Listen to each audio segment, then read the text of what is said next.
What's up everyone and welcome. In this episode we talk about Apple's emergency fix for the NSO zero-click zero-day. Oh, drat these computers. They're so naughty and so complex. I could pinch them. Apple users should immediately update all their devices, iPhones, iPads, Macs, and Apple Watches to install an emergency patch for a zero-click zero-day exploit by NSO Group to install spyware. These security updates, pushed out by Apple on Monday, include iOS 14.8 for iPhones and iPads, as well as new updates for Apple Watch and macOS. The patches will fix at least one vulnerability that the tech behemoth said may have been actively exploited. Citizen Lab first discovered the never-before-seen zero-click exploit, which it detected targeting iMessaging last month. It's allegedly been used to illegally spy on Bahraini activists with NSO Group's Pegasus spyware, according to the cybersecurity watchdog. The digital researchers dubbed the new iMessaging exploit ForcedEntry. Citizen Group said back in August that they had identified 9 Bahraini activists whose iPhones were inflicted with Pegasus spyware between June 2020 and February 2021. Some of the activists' phones suffered zero-click iMessage attacks that, besides ForcedEntry, also included the 2020 Kismet exploit. The activists included 3 members of WAD, a secular Bahraini political society, 3 members of the Bahrain Center for Human Rights, 2 exiled Bahraini dissidents, and 1 member of Al-Wafaq, a Shiite Bahraini political society. The ForcedEntry exploit was particularly notable in that it was successfully deployed against the latest iOS versions 14.4 and 14.6, blowing past Apple's new Blast Door sandboxing feature to install spyware on the iPhones of the Bahraini activists. If you recall, I did an episode with the news that the Blast Door had been penetrated in both 14.4 and 14.6 versions of iOS. In case you missed that episode, here is a link above.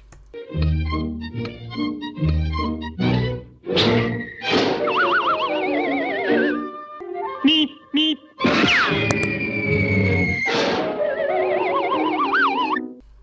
Citizen Lab first observed NSO Group deploying ForcedEntry in February 2021.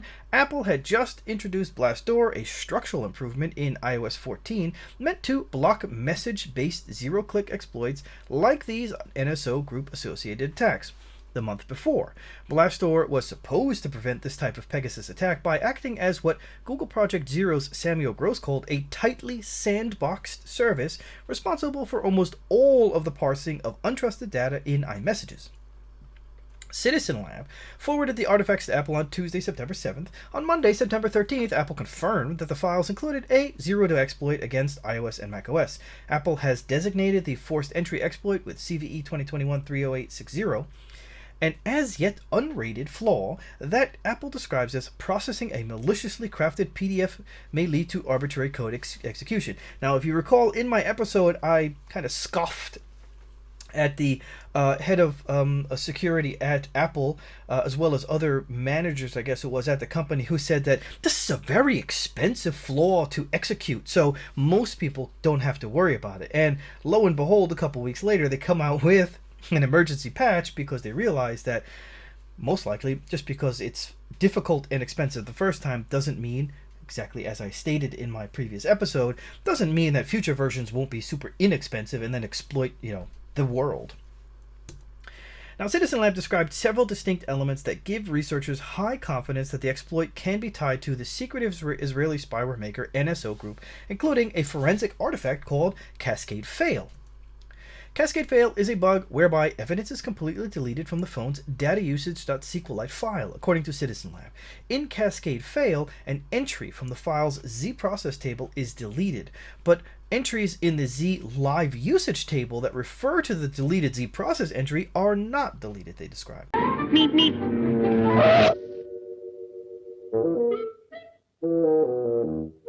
Meep, meep.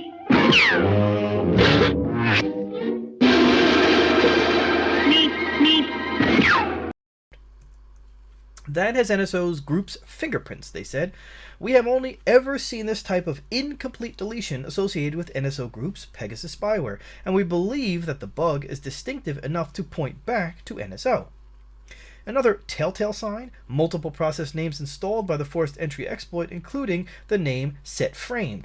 Now that process name was used in an attack with NSO Group's Pegasus spyware on an Al Jazeera journalist in July 2020, according to Citizen Lab, a detail that the watchdog didn't reveal at that time.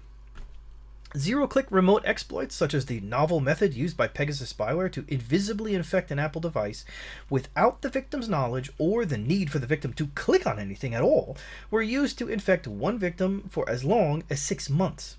They're pure gold to governments, mercenaries, and criminals who want to secretly surveil targets' devices without being detected. Pegasus is a power spyware. It can turn on a target's camera and microphone so as to record messages, text, emails, and calls, even if they're sent via encrypted messaging apps such as Signal. NSO has long maintained that it only sells its spyware to a handful of intelligence communities within countries that have been thoroughly vetted for human rights violations. The company has repeatedly tried to keep up that narrative, taking the tactic of questioning Citizen Lab's methods and motives. But, as pointed out by Hank Schless, Senior Manager of Security Solutions at endpoint to cloud security company Lookout, the narrative is now pretty threadbare. The recent exposure of 50,000 phone numbers linked to targets of NSO Group customers was all people needed to see right through what NSO claims, he told ThreatPost on Monday. Since Lookout and the Citizen Lab first discovered Pegasus back in 2016, it has continued to evolve and take on new capabilities, he elaborated. It can now be deployed as a zero-click exploit, which means that the target user doesn't even have to tap a malicious link for the surveillance-ware to be installed. While the malware has adjusted its delivery methods, the basic exploit chain remains the same, Schluss continued. Pegasus is delivered via a malicious link that's been socially engineered to the target, the vulnerability is exploited, and the device is compromised. Then, the malware communicated back to the command and control server that gives the attacker free reign over the device. Many apps will automatically create a preview or cache of links in order to improve the user experience. Pegasus takes advantage of this functionality to silently infect the device. Schless said that this is an example of how important it is for both individuals and enterprise organizations to have visibility into the risks their mobile devices present, Pegasus being just one extreme but easily understandable example.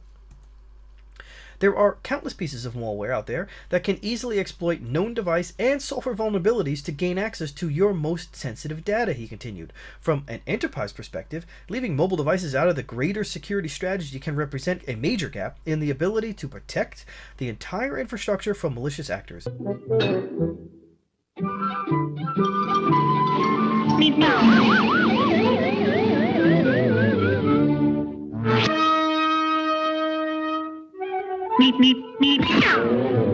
Once the attacker has control of a mobile device or even compromises the user's credentials, they have free access to your entire infrastructure.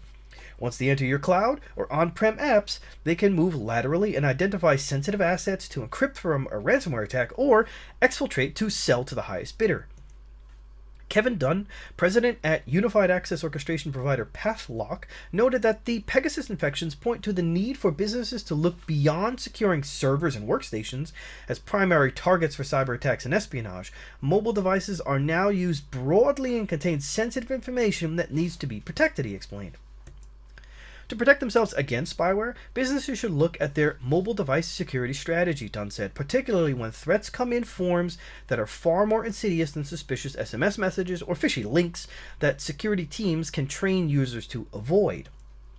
Spyware attackers have now engineered zero-click attacks which are able to get full access to a phone's data and microphone camera by using vulnerabilities in third-party apps or even built-in applications, Dunn said. Organizations need to make sure they have control over what applications users download onto their phones and can ensure they are up to date so any vulnerabilities are patched.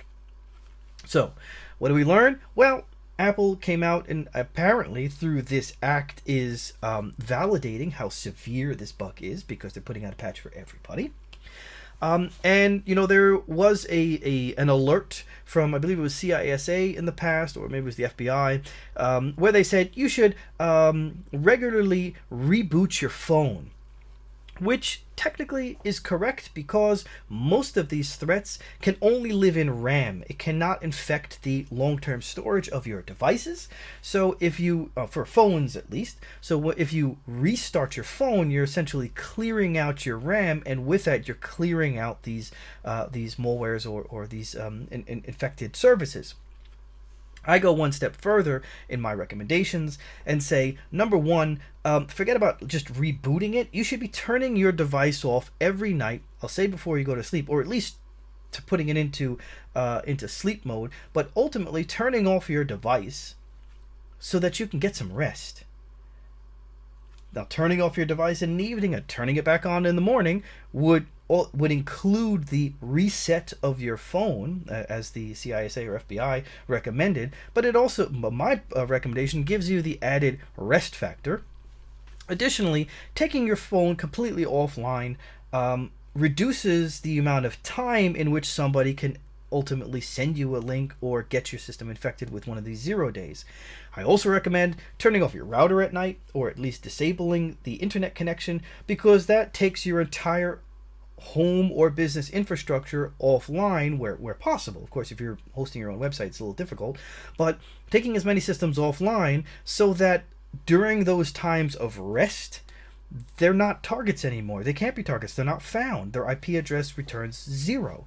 So turning off your systems in the evening or completely disconnecting them from the internet is a far greater security plan, as opposed to, once every day or week just rebooting your phone, as that recommendation claims, both for your personal being as well as your security. So with that, I say thanks for watching. Don't forget to share and subscribe if you haven't already, and smash the bell if you haven't already, and I'll see you on the next episode.